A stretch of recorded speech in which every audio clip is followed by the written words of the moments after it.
오늘 우리에게 주시는 하나님의 말씀은 신약성경 로마서 6장 12절부터 23절까지 말씀입니다. 허락하신 말씀을 봉독하겠습니다. 그러므로 너희는 죄가 너희 죽을 몸을 지배하지 못하게 하여 몸의 사역에 순종하지 말고, 또한 너희 지체를 불의의 무기로 죄에게 내주지 말고, 오직 너희 자신을 죽은 자 가운데서 다시 살아난 자 같이 하나님께 드리며 너희 지체를 의의 무기로 하나님께 드리라. 죄가 너희를 주장하지 못하리니 이는 너희가 법 아래에 있지 아니하고 은혜 아래에 있음이라. 그런즉 어찌하리요? 우리가 법 아래에 있지 아니하고 은혜 아래에 있으니 죄를 지으리요? 그럴 수 없느니라. 너희 자신을 종으로 내주어 누구에게 순종하든지 그 순종함을 받는 자의 종이 되는 줄을 너희가 알지 못하느냐? 혹은 죄의 종으로 사망에 이르고 혹은 순종의 종으로 의에 이르느니라. 하나님께 감사하리로다. 너희가 본래 죄의 종이더니 너희에게 전하여 준 바 교훈의 본을 마음으로 순종하여 죄로부터 해방되어 의에게 종이 되었느니라. 너희 육신이 연약함으로 내가 사람의 예대로 말하노니, 전에 너희가 너희 지체를 부정과 불법에 내주어 불법에 이른 것 같이 이제는 너희 지체를 의에게 종으로 내주어 거룩함에 이르라. 너희가 죄의 종이 되었을 때에는 의에 대하여 자유로웠느니라. 너희가 그때 무슨 열매를 얻었느냐? 이제는 너희가 그 일을 부끄러워하나니 이는 그 마지막이 사망임이라. 그러나 이제는 너희가 죄로부터 해방되고 하나님께 종이 되어 거룩함에 이르는 열매를 맺었으니 그 마지막은 영생이라. 죄의 삭은 사망이요 하나님의 은사는 그리스도 예수 우리 주 안에 있는 영생이니라. 아멘.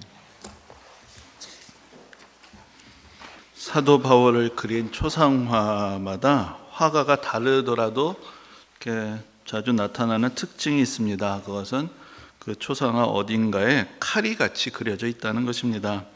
오늘 주보에 실어드린 그림은 네덜란드의 화가 렘브란트가 그린 사도 바울의 초상인데, 한번 숨은 그림 찾기를 해보실까요? 칼이 어디 보이시나요? 여기도 잘 보시면은 오른쪽 뒷 배경으로 칼이 이제 손잡이가 위로 해가지고 그 벽면에 있습니다.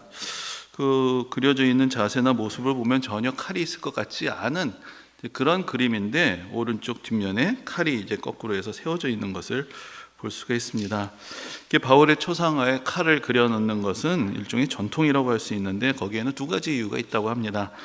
첫 번째로 바울은 누구보다도 하나님의 말씀을 열정적으로 전파했던 사람이고, 또 우리에게 하나님의 말씀을 기록해서 전해준 사람인데, 바로 칼이 하나님의 말씀을 상징하기 때문에 바울의 초상에 칼을 같이 그리는 것입니다.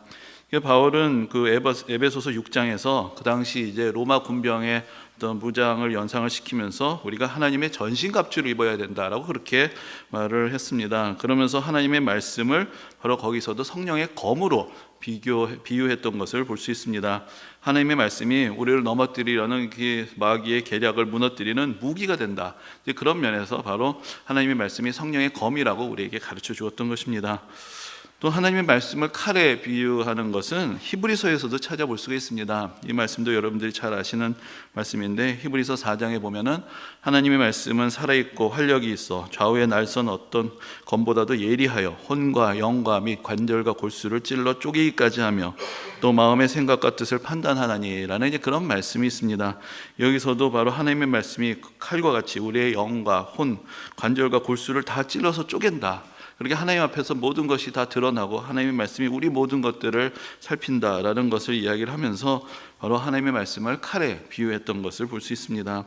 근데 이제 오늘날에는 대부분의 학자들이 히브리서는 바울의 서신이 아니고 그것을 기록한 사람은 따로 있다라고 그렇게 생각을 합니다.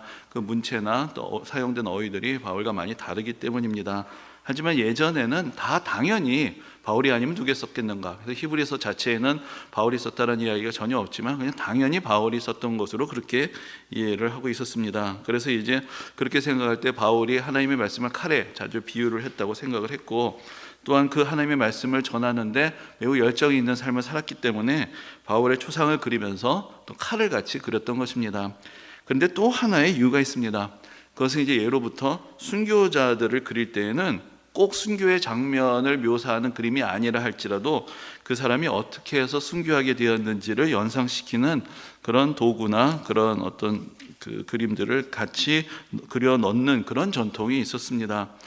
그래서 이제 사도 바울은 뭐 여러분들 잘 아시는 것처럼 성경에는 나와 있지 않지만 이제 교회 전승에 의하면은 네로 황제의 박해 때 베드로와 함께 순교한 것으로 그렇게 알려져 있습니다. 근데 이제 베드로는 십자가형을 당하게 됐고, 그때 이제 전해지는 이야기처럼 내가 어떻게 감히 예수님과 똑같이 십자가형을 당하겠는가, 그래서 십자가에 거꾸로 매달려서 순교했다라고 그렇게 전해져 오는데, 이제 바울 같은 경우에는 로마 시민권이 있었기 때문에 그 당시 로마 시민들은 이 십자가형은 너무나 참혹하다 해서 십자가형으로 처형하지는 않았습니다. 그 대신에 이제 칼로 참수해서 사형을 당하게 되었는데, 그래서 바로 이 칼은 사도 바울이 어떻게 해서 순교하게 되었는가, 그것을 또한 우리에게 보여주는 그러한 그림이 된다는 것입니다. 그래서 이제 이 사도 바울의 초상에 함께 그려져 있는 칼은 바로 그가 순교자다라는 것을 우리에게 또 깨우쳐주는 이제 그런 그림이 됩니다. 그렇기 때문에 이 사도 바울의 초상화에 그려져 있는 칼이라는 것은 다른 말로 하자면은 바울의 열정과 헌신을 우리에게 상징합니다. 그리고 그의 열정과 헌신은 무엇보다도 앞에서 말씀드린 것처럼 하나님의 말씀을 전하려는 그런 열정과 헌신이었습니다. 그리고 그는 그의 열정과 헌신을 여기 칼이 그려져 있긴 하지만 그냥 그 칼을 휘두르면서 돌격하는 그런 방식으로만 나타낸 것은 아니었습니다. 오늘 주보에 실어드린 그 그림이 우리에게 보여주는 것처럼 그는 또한 깊은 사색과 묵상의 사람이기도 했습니다. 그는 깊은 기도와 묵상 가운데서 하나님께서 깨우쳐 주신 그 계시의 말씀들을 우리에게 기록하고 또 우리에게 전하고, 그러면서 우리를 설득하기 위해서 또 로마서와 또 다른 서신들을 정성을 다해서 한자 한자 또 기록을 했던 것입니다. 오늘 본문에서도 우리는 그러한 바울의 열정과 그 정성을 느낄 수 있습니다. 오늘 본문에서 특별히 이제 바울이 강조하고 있는 것은 우리가 하나님의 은혜로 구원을 받았다는 것이, 우리가 그러면 이제는 마음대로 죄를 지어도 다 그냥 용서받으니까 괜찮다, 이런 생각으로 되는 것, 그런 착각과 오해를 막는 데 있었습니다.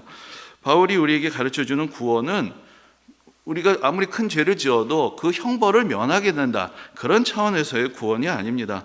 죄를 지으면서 살아가게 되는 그 삶 자체로부터 건져내는 것, 그런 구원을 말하는 것입니다. 하나님의 나라의 영광을 알지 못하고 이 세상에 속해서 자기의 육신의 욕망에 끌려다니면서 죄를 지으면서 살아가던 이 소망 없던 인생에서 벗어나서 하나님의 자녀로서의 권세를 가지고 이제는 하나님의 영광을 위해서 살아가는 그런 존귀한 삶으로 변화되는 것, 옮겨가는 것, 그것이 구원인 것입니다. 그렇기 때문에 구원받은 삶을 살아가면서 여전히 죄를 짓는다는 것은 바울은 있을 수 없는 일이다라고 그렇게 우리에게 가르쳐 줍니다. 바울은 오늘 본문에서 우리에게 죄와 은혜, 불의와 의로움, 부정과 거룩함, 사망과 영생을 대조해서 보여주고 있습니다. 이런 주제들이 바울의 인생에서 결정적으로 중요한 갈림길을 보여주는 것이었고, 그가 그의 생명을 다해서 관심을 가지고 또한 고민하고 또 우리에게 전해주었던 그런 중심적인 주제들이었습니다. 그는 우리에게 죄와 불의와 부정을 따라 사망으로 이르는 길이 아니라 은혜와 의로움과 거룩함을 통하여 영생에 이르는 길을 우리에게 보여주었고, 그 길로 우리가 가게 하도록 이렇게 정성을 다해서 우리를 설득하면서 하나님의 말씀, 이 로마서를 쓰고 있는 것입니다.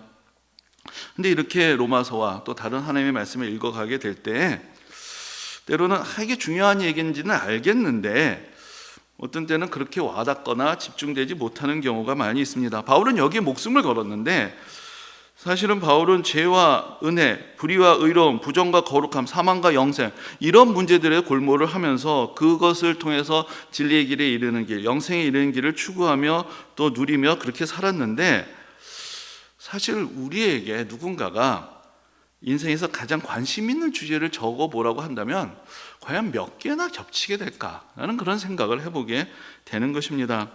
만약에 누가 지금 우리에게 당신에게 지금 가장 중요한 것이 무엇이냐고 그렇게 질문을 한다면 과연 바울처럼 영원한 생명을 얻는 것입니다, 혹은 의롭게 사는 것입니다, 거룩하게 사는 것입니다, 이렇게 대답을 하기는 쉽지 않을 것입니다.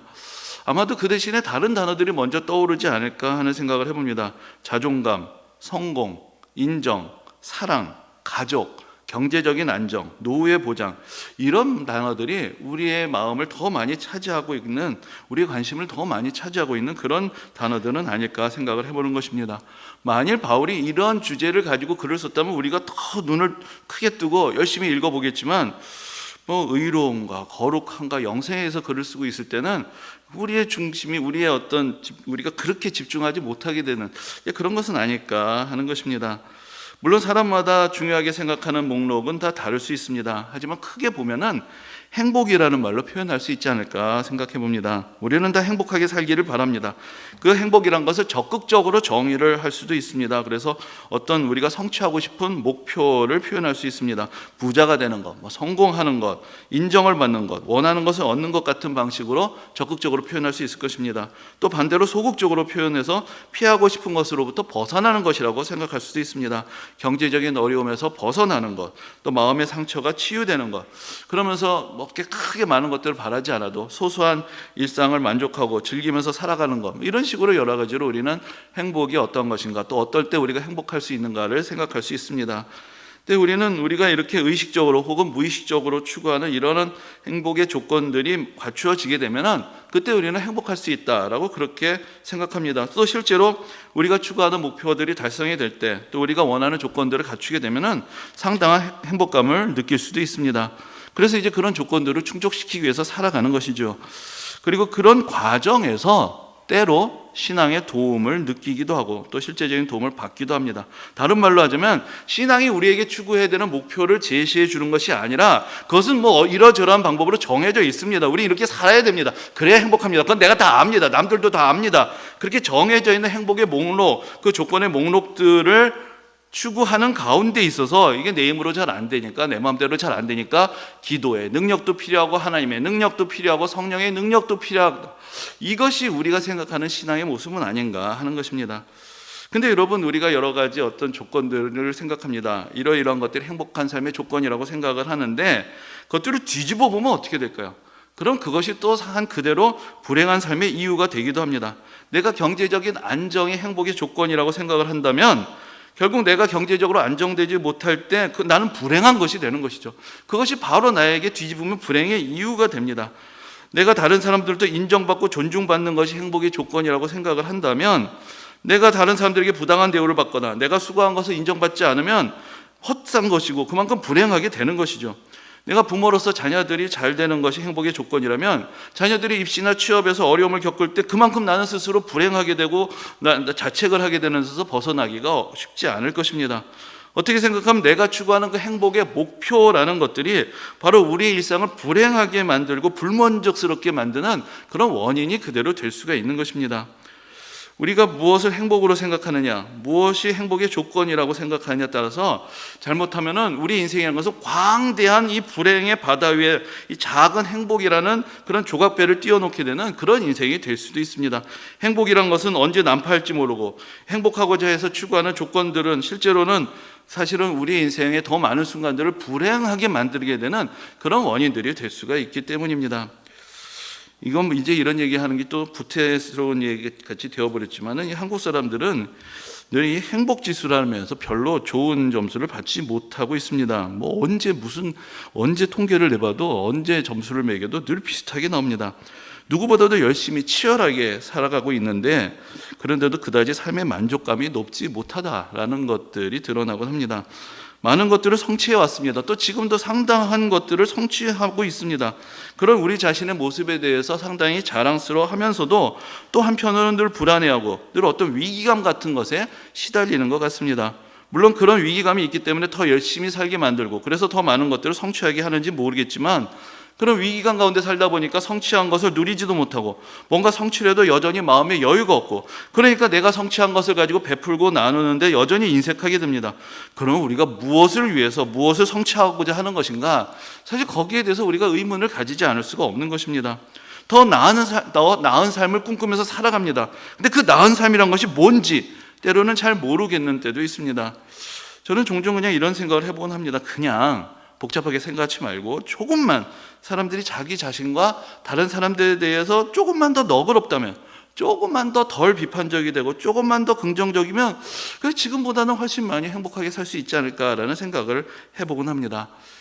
종종 요즘 이제 외국 사람들이 한국에 와서 좋은 의미에서 놀라는 것, 그런 거에 관계된 영상들이 올라오는 것을 보게 됩니다. 근데 그때 꼭 나오는 것 중에 하나가 좀 어떻게 생각하면 좀 신기한 일이라고도 할 수 있는데 우리나라에서는 뭔가 이렇게 꼭 이렇게 놔두고 가도 나중에 와보면 그대로 있다라는 것이죠. 다른 나라 같으면 금방 누가 훔쳐갈 텐데, 아니 유럽 같은 선진국에서도 사람들이 누가 훔쳐갈까 봐 자기 개인의 소지품을 그렇게 놔두고 다니지 않는데, 한국에서는 아무렇지도 않게 카페나 식당에서 자리 맡으려고 비싼 휴대폰을 딱 자리에다 놓지를 않나. 또 노트북 가지고 작업을 하다가 그냥 그대로 놓고 화장실에 갔다 오는데 와보면 그대로 있다는 것이죠. 누구도 그게 없어질 거라는 생각은 안 한다는 것입니다. 그래서 이게 좀 좋은 얘기고, 우리나라 사람들의 시민의식이 높다라는 그런 증거도 될 수 있을 것입니다. 근데 제가 그런 얘기를 몇 번 반복해서 보다가 이런 생각을 해봤습니다. 그러면은 우리나라 사람들의 전반적인 도덕의식이 더 높고 더 우리나라 사람들이 양심적이라고 할 수 있느냐? 사실 그건 잘 모르겠습니다. 왜냐하면 우리나라에서도 일어날 일들은 다 일어나고 저질러질 일들은 다 저질러지고 있기 때문에 우리나라 사회 전반적인 도덕적인 수준이 그렇게 탁월하게 높은가? 그렇게 말하기는 쉽지 않을 것입니다. 그래서 이런 생각을 해보는 것이죠. 혹시 우리나라 사람들은 늘 누가 나를 보고 있다 라고 그렇게 의식하면서 사는 것은 아닐까?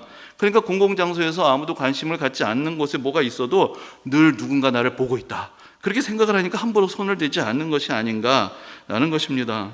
그만큼 매사에 자기 자신의 남에 대해서 신경을 많이 쓰고 늘 비교하면서 살아가고 남이 나를 어떻게 생각하는지 늘 거기에 매여서 살아가기 때문에 자기 자신에 대해서, 상대방에 대해서 늘 비판적이 되기도 하고, 그래서 열심히 살면서도 스트레스가 많고 삶의 만족도가 떨어지지 않는가 하는 것입니다. 내 스스로는 이만하면 나쁘지 않은데 늘 보면은 나보다 한 발 앞서가는 사람이 있습니다. 그럼 그 사람 때문에 나는 상대적으로 늘 적은 점수를 받고 불만족한 결과를 얻게 되는 것, 그것이 우리가 생각하는 어떤 우리의 의식 구조가 아니냐는 것입니다. 제가 이렇게 쓰고 나서 나중에 생각을 해봤는데 좀 덜 비판적이자고 해놓고 또 비판적이 되는구나, 이게 벗어날 수 없는 어떤 덫에 갇혀 있는 게 아닌가, 그런 생각을 또 하게 되기도 했습니다.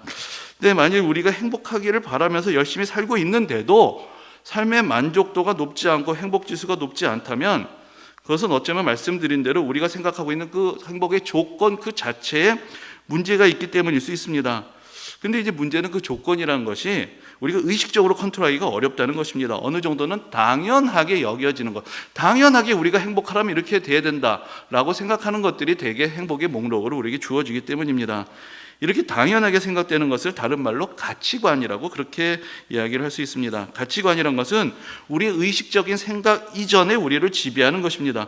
무엇이 옳고 그른 것을 따져보기도 전에, 맞고 틀리고를 생각해 보기도 전에 아무리 그래도 그건 아니야 라고 우리를 지배하게 되는 생각들의 어떤 틀, 그것을 우리가 가치관이라고 부를 수가 있습니다. 저는 이 아무리 그래도 그건 아니야 라는 말이 우리나라 말 중에서 제일 무섭다라는 그런 생각을 종종 하게 됩니다. 아무리 그래도라는 말은 사실 어떤 상황이 벌어졌을 때 그 상황을 이해할 수 있는 이유들이 있다는 것입니다. 그런데 그건 아니지라는 것은 그런 이유들을 나는 받아들일 수 없다라고 거부한다는 것이죠. 그런 이유들에 설득당하지 않은, 그런 이유들을 따져보기 이전부터 이건 안 되라고 이미 정해져 있는 그런 어떤 답, 그런데 그것을 딱히 설명하기는 어렵고 왜 되는지 왜 안 되는지는 모르겠지만 아무튼 그건 아닌 거예요. 그러한 목록들을 우리가 가지고 살아가고 있다는 증거들이 그래도 그건 아니지라는 말 속에 담겨 있는 것은 아니냐라는 것입니다. 그래서 만약에 여러분들이 내가 어떤 가치관을 가지고 살아가는가라는 걸 알고 싶으시다면 내가 언제 그래도 그건 아니지라는 생각을 하게 되는가, 그런 것들을 한번 정리를 해보시면 이것들이 나에게 가장 중요하고 내가 추구하는 목표이기도 하고 내가 지키고자 하는 가치구나라는 것들을 아마도 발견하실 수 있을 것이라고 생각이 됩니다. 그래서 이러한 어떤 가치의 질서가 있을 때, 이것들이 우리에게 내면화되어 있을 때 우리는 그 질서와 우선순위에 따라서 선택을 하고 행동을 하려고 합니다. 물론 늘 그렇게 살아가는 것은 아닙니다. 그래도 적어도 그게 옳다라고 생각을 하고, 그렇지 못하면 자기 스스로에 대해서도 많은 스트레스를 받고 또 그렇지 못한 사람에 대해서 비판적이 되는 것을 피할 수가 없습니다. 근데 이런 가치와 질서의 우선순위라는 것은 나라마다도 다르고 개인마다도 다를 수 있습니다. 나에게는 당연하게 생각하는 것인데 조금만 다른 환경에서 살아가는 사람에게는 사실 적용되지 않을 수도 있는 것이죠. 근데 이 대목에서 한 번쯤 질문하고 싶은 것이 있습니다. 그러면 바울은 얼마나 행복했을까요? 물론 바울이 로마서에서 행복이라는 표현을 사용하고 있지는 않습니다. 하지만 바울이 만약 우리보다 행복했다면 그래서 우리에게는 별로 관심이 없는 그런 주제들을 열정적으로 추구하고 살았던 바울이 만약에 우리보다 행복했다면 우리는 지금 우리가 가지고 있는 뭔가 행복의 조건에 문제가 있지 않은가라는 고민이 되는데, 그가 가지고 있었던 행복의 조건들, 그가 우리에게 제시해주는 행복의 조건들이 어쩌면 우리가 추구하던 목표들보다 우리를 더 행복하게 만들 수 있는 것은 아닌가. 만약에 그렇다면 우리가 그의 글, 그의 말, 그의 생각, 그의 경험들을 조금 더 경청하고 주의 깊게 살펴봐야 할 그런 충분한 이유가 되지 않겠는가라는 생각을 해보는 것입니다. 성경을 보면은 바울이 자기 자신의 삶에 대해서 가지는 그런 어떤 만족감, 자신감 같은 것을 표현하는 그런 대목들이 있습니다. 매우 인상적인 장면 중에 하나가 사도행전에 있는데, 사도 바울이 부당하게 구금이 되고 체포가 됩니다. 그래서 신문을 받게 되는 장면이 사도행전 뒷부분에 쭉 나옵니다. 우리가 요즘 그 수요 예배 때 쭉 사도 바울의 일대기를 쭉 지금 파헤치고 있는데, 얼마 전에 같이 이제 나눴던 그런 본문 가운데 있습니다. 근데 이제 사도 바울은 부당하게 체포가 돼서 여러 번 신문을 받게 되었는데, 그 중에 한 번은 그 당시 로마의 총독이었던 베스도와 또 헤롯 가문의 마지막 왕이었던 아그리빠 왕 앞에서 이제 신문을 받게 되었습니다. 근데 그때 그가 아그리빠 왕을 향해서 이렇게 얘기를 합니다. 당신뿐만 아니라 오늘 내 말을 듣는 모든 사람도 다 이렇게 결박된 것 외에는 나와 같이 되기를 하나님께 원하나이다. 지금 바울 앞에 서 있는 사람은 그 당시에 바울이 경험하는 세계에서 바울이 만날 수 있었던 사람 중에서는 최고의 권력과 최고의 부를 가진 사람들이었습니다. 근데 그 앞에 지금 바울은 자유가 구속된 채 서 있습니다. 근데 뭐라고 얘기하냐면은, 내가 당신같이 되는 게 부러운 것이 아니라 당신들 정신 차려라, 그렇게 살면 안 되고 당신들이 나같이 돼야 된다. 그렇게 그 왕과 총독 앞에서 당당하게 그렇게 외쳤던 것입니다. 그러면 그 당시에 바울이 오늘날 우리가 생각하는 것처럼 교회 역사에서 가장 누구와도 견딜 수 없는 그런 가장 위대한 인물로 인정을 받고 있고, 정말 세계 역사에서도 그렇게 큰 영향력을 미친 사람으로서 자기 자신을 생각할 수 있었느냐? 그것도 전혀 아닙니다. 바울은 그 당시에 그의 동족 유대인들로부터 늘 지탄의 대상이었고 미움의 대상이었고, 심지어 그 당시에 많은 그리스도인들조차도 바울에 대해서 위험한 인물이라고 생각하고 또 바울을 반대하고 했던 그런 사람이었습니다. 그리고 지금 그의 자유를 구속당하고 있는 그런 가운데 있었습니다. 그런데도 바울은 당당하게 내가 당신들같이 되어야 되는 것이 아니라 당신들이 나와 같이 되었으면 좋겠다라고 이야기를 하고 있는 것을 봅니다. 또 바울은 빌립보서에서 이렇게 말합니다. 빌립보서 4장에 보면 이렇게 기록되어 있습니다. 어떠한 형편에든지 나는 자족하기를 배웠노니 나는 비천에 처할 줄도 알고 풍부에 처할 줄도 알아. 모든 일 곧 배부름과 배고픔과 풍부와 궁핍에도 처할 줄 아는 일체의 비결을 배웠노라. 내게 능력 주시는 자 안에서 내가 모든 것을 할 수 있느니라. 이렇게 이야기를 합니다. 근데 여기 이 마지막 구절, 내게 능력 주신 자 안에서 내가 모든 것을 할 수 있느냐, 이 빌립보서 4장 13절, 이것은 예전에 부흥회에서 자주 들었던 말씀입니다. 나는 할 수 있다. I can in Jesus. I can in Jesus. 막 다 외치고 막 같이 기도도 하고 그랬던 구호 같은 말씀이었습니다. 근데 바울이 이 이야기를 할 때, 빌립보서를 기록할 때 어디 있었느냐? 그는 감옥 안에 있었습니다. 그래서 우리가 에베소서, 빌립보서, 골로새서, 빌레몬서 이런 서신들을 옥중에서 기록한 서신이라고, 옥중 서신이라고 부릅니다. 그는 지금 감옥 안에 갇혀 있었습니다. 대단히 인생에 성공한 사람으로서 뭔가 그 비결을 가르쳐주고 있는 것이 아닙니다. 나는 모든 것을 할 수 있다. 이렇게 살아라. 그럼 당신도 할 수 있다. 이런 유의 이야기를 하는 것이 아닙니다. 어떤 눈으로 보면 그는 실패자 중에 실패자였습니다. 가족도 없고 재산도 없고 감옥에 갇혀서 언제 죽을지도 모르는 그런 주제에 나는 모든 것을 할 수 있다라고 외치는 것입니다. 이것이 무슨 자신감입니까? 그야말로 이 근거 없는 자신감의 끝판왕을 우리는 지금 보고 있는 것입니다. 근데 바울이 이런 자신감, 만족감, 자존감을 얻을 수 있던 이유는 아이러니하게도 그가 가지고 있는 행복의 리스트에는 자신감, 자존감, 사람들로부터 인정, 경제적인 안정 같은 목록들이 들어있지 않았기 때문입니다. 그가 우리보다 더 큰 삶에 대한 확신감, 만족감, 열정과 헌신을 가지고 있었던 것은 그의 관심이, 그의 리스트가 우리하고는 달랐기 때문이라는 것을 우리가 기억해야 할 것입니다. 우리가 오늘날에도 과학을 통해서나 여러 가지 학문들을 통해서 진화에 대해서 이야기하는 사람들이 있습니다. 또 발전에 대해서 이야기하는 사람들이 있습니다. 오늘날 우리가 고대 사회에 비해서, 또 오늘날의 인류가 고대 인류들에 비해서 여러 가지로 진화했다. 또 우리가 발전된 사회에서 살고 있다라고 이야기하는 것입니다. 물론 많은 영역에서 그것이 사실입니다. 하지만 이 인간 자체만을 놓고 생각을 해볼 때 과연 현대인들이 고대 사람들보다 더 진화되었는가, 더 발전되었는가 하면 꼭 그렇지도 않은 것 같습니다. 우리가 사람과 인간을 비교를 할 때 인간이 더 정신적인 존재라고 그렇게 이야기를 합니다. 그것이 인간이 더 우월한 근거라고 생각을 합니다. 동물들은 본능의 세계에 있지만 인간은 그 정신의 세계가 있다. 그런데 고대인들과 현대인들을 비교할 때 그럼 현대인들이 더 정신적인 가치를 추구하느냐? 결코 그렇지 않습니다. 고대 사회에서는 바울뿐만 아니라 그 당시 많은 철학가들, 사상가들의 관심이 보이는 세계 너머에 있고 인간의 여러 가지 도덕적인 덕목들에 있었습니다. 그런 얘기들을 너무나 진지하게 쓰고 너무나 진지하게 토론을 합니다. 그 당시에 읽을 만한 책들은 대부분 그런 주제를 다루는 책들이었습니다. 바울뿐만 아니라 그쪽 동네에서 소크라테스, 플라톤, 아리스토텔레스 이런 사람들이 어떤 이상적인 삶의 조건들, 보이지 않는 세계를 이야기하고 정의가 무엇인지, 진리가 무엇인지, 선한 것이 무엇인지, 아름다움이 무엇인지, 용기라는 것이 무엇인지 그런 인간을 인간답게 만들어주는 그런 덕목들에 대한 수많은 이야기들을 합니다. 우리가 작년에 성도님들과 함께 이제 그 논어를 읽은 적도 있지만 우리 동네에서도 사실 그렇습니다.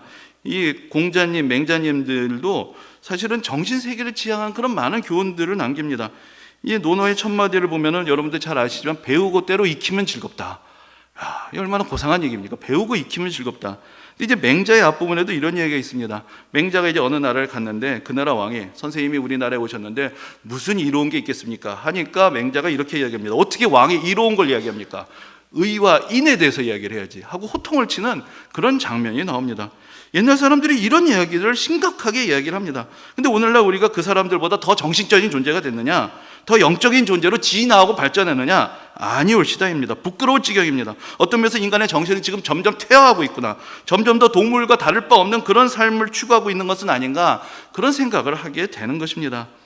우리가 지금 로마서를 읽고 있습니다. 죄와 은혜와 불의와 의로움과 부정과 거룩함과 죽음과 영생을 다루고 있는 그런 지극히 고상하고 위대한 사상을 담은 책을 읽고 있습니다. 근데 문제는 이러한 주제들이 우리들의 삶의 실제적인 관심과는 거리가 있다는 것입니다. 물론 관심이 없지는 않습니다. 우리의 마음 어느 한 구석에는 이런 주제들이 들어 있습니다. 하지만 우리들 대부분의 일상이 이것과는 다른 어디서 왔는지도 모르는 행복의 조건들을 이것들을 따라가면 우리가 행복하게 되리라고 생각을 하면서 그것들을 목표로 삼고 추구하다가 그러다가 교회에 오면 잠깐 내려놓고 잠시 이러한 신앙적인 주제에 관심을 갖다가 또 다시 멀리하게 되는 그런 삶을 우리가 살고 있지는 않느냐 하는 것입니다.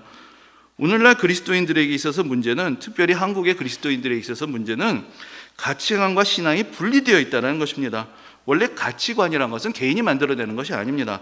한 사회 안에서 자라나면서 자연스럽게 습득이 되는 것입니다. 한 사회의 전통과 문화에 새겨져 있는 것이고, 그리고 그 한 사회의 전통과 문화의 가치의 핵심에는 종교가 있습니다. 그래서 기독교 사회, 이슬람 사회, 불교 사회, 또 유교를 기반으로 한 사회에서 각각의 고유한 가치의 질서와 삶의 우선순위들이 있게 되는 것입니다. 근데 오늘날 우리의 신앙의 문제는 신앙이 별로 가치관에 영향을 주지 못하고 있다는 데 있습니다. 앞에서도 말씀드렸지만은 신앙이 별로 내면화되어 있지 못합니다. 그래서 우리를 바울과 같이 스스로의 삶에 만족하면서 사명감을 가지고 살아가며 어떤 환경에서도 감당할 수 있게 해주는 그런 위대한 정신적인 자산을 우리는 가지고 있는데도 그것을 제대로 활용하지도 못하고 어느 한 구석에 밀어놓고는 별로 우리를 실제로 행복하게 해주지도 못하는 것들을 열심히 쫓아다니면서 살아가고 있는 것입니다. 이 신앙의 가치를 추구하면서 살아간다는 것이 꼭 이 세상의 모든 즐거움을 다 포기하고 무슨 금욕적인 삶을 살면서 오직 내세의 축복만을 바라보고 사는 것을 말하는 것이 아닙니다. 지금 여기서 살아가면서 하나님께서 베풀어 주시는 은혜를 경험하며 또 이보다 더 풍성한 미래의 소망이 있다는 것을 믿고 매일매일을 행복하게 살아갈 수 있는 것입니다. 이 행복의 조건은 다른 데 있지 않습니다. 내가 남들보다 더 성공해야 누릴 수 있는 것도 아니고 내 삶에 어떤 역경이나 고난이 없어야만 되는 것도 아닙니다. 여러분, 우리가 바울만큼 고난의 삶을 살기도 쉽지 않습니다. 그러나 또한 바울만큼 만족과 확신을 가지고 살기도 쉽지 않습니다. 더 중요한 것은 우리가 요즘 하는 말로 말하면 어떤 멘탈을 장착했느냐, 어떤 가치관을 가지고 살아가느냐에 있는 것입니다. 우리가 살아가고 있는 이 세상에서 우리가 힘든 이유가 무엇입니까? 그것은 모든 것이 나에게 달려있기 때문입니다. 그리고 나의 만족감이란 것은 또 다른 사람들과의 관계에서 영향을 받습니다. 미래는 불확실합니다. 내가 아무리 노력을 해도 성공할 수 있는지 알 수가 없습니다. 내가 아무리 좋은 성과를 거두어도 남들이 나를 앞질러 가면 나는 뒤처지는 사람이 될 수밖에 없습니다. 앞에서도 말씀드렸지만 이 세상에서 추구하는 행복이란 것은 잘못하면 불행이라는 거대한 망망대해에 떠있는 작은 조각배와 같습니다. 그래서 삶이란 것은 작은 풍랑만 일으키게 되면은 금방 흔들리고 파산을 해보는, 그러면서 우리는 불행의 늪속에, 불행의 바닷속에 쉽게 빠져들어가게 되는 그런 인생을 살기가 쉬운 것입니다. 하지만 하나님 나라의 법칙은 다릅니다. 우리의 행복을 위한 모든 것을 우리가 만들어내라는 것이 아닙니다. 우리의 행복을 위한, 우리의 영혼의 행복을 위한 모든 것을 예수 그리스도의 십자가 위에서 예수 그리스도께서 친히 다 이루셨습니다. 그래서 이제 우리에게는 흔들리지 않는 미래의 축복이 예비되어 있습니다. 이 세계는 우리의 노력으로 만들어가는 것이 아니라 은혜로 우리에게 주어지는 것입니다. 그렇기 때문에 우리가 불안해할 이유가 전혀 없습니다. 우리는 예수 그리스도께서 이미 이루신 것을 믿음 안에서 누리고 살아가는 것입니다. 우리는 하나님의 자녀로 선택을 받았고 부르심을 받았습니다. 하나님은 하나님 나라의 축복과 영광을 우리를 위해서 예비해 놓으셨습니다.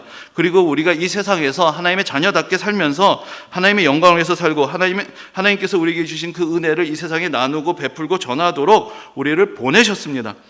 믿음에서 믿음으로, 영광에서 영광으로, 은혜에서 은혜로, 이것이 우리의 삶의 시작과 끝인 것입니다. 이보다 더 확실한 행복의 비결이 없습니다. 이보다 더 크고 풍성한 행복의 약속도 없습니다. 많은 사람들이 이미 그들 자신은 아무것도 소유한 것이 없었고 어떤 자격도 없었고 어떤 조건도 없었는데도 하나님 나라의 축복을 상속했고 소유했고 누리고 살았고 또 우리에게 전해 주었습니다. 우리에게도 같은 은혜의 상자, 행복의 상자가 주어져 있습니다. 다만 우리는 그것을 별로 열어보고 싶어 하지 않고 저기 어느 구석에 놔두고 여전히 엉뚱한 것이 행복의 조건이라고 쫓아다니고 있을 뿐입니다. 하나님의 말씀에, 사도들의 교훈에 조금 더 귀를 기울이면서 우리를 에워싼 여건이 어떠하든지 우리가 주위에 어떤 사람들과 더불어 살아가고 있든지 간에 우리의 시선은 하나님의 나라를 향하고 우리 위해서 예비된 은혜의 길, 행복의 길을 가는 그런 복된 성도님들이 되시기를 주님의 이름으로 축원합니다. 예.